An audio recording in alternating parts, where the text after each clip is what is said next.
नमस्कार मित्र आज आपण खाडगाव या गावामध्ये लातूरच्या बाजूला खाडगाव म्हणून आहे। या ठिकाणी आमचे अमित भैया ह्यांनी पेरूची बाग आहे। भैया कोणती व्हरायटी आहे?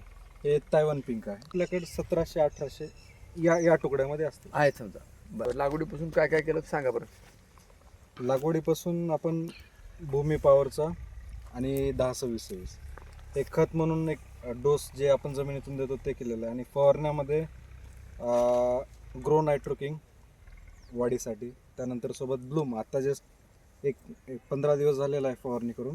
ब्लूमची जस्ट आत्ता फवारणी घेतली, पण त्याच्या आधी ग्रो नायट्रोकिंग आणि प्रीमियम एवढं आपण केलेलं आहे। तर ग्रीन पॅन्टचे प्रोडक्ट वापरल्यामुळं सध्या आता फळाची साईज काय आहे? फळाची साईज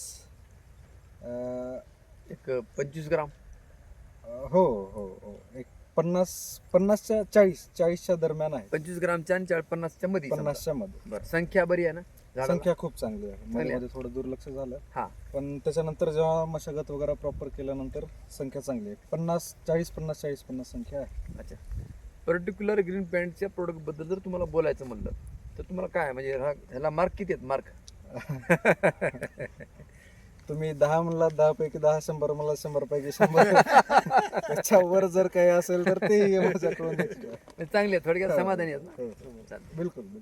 तर आपण ऑर्गॅनिक फार्मिंग करण्यासाठी ऑलरेडी ऑर्गॅनिक फार्मिंग करतात त्यांनी भैया। तर तुमचं ग्रीन पॅन्ट कंपनीतर्फे आमच्यातर्फे खूप खूप अभिनंदन आहे। थँक्यू, धन्यवाद।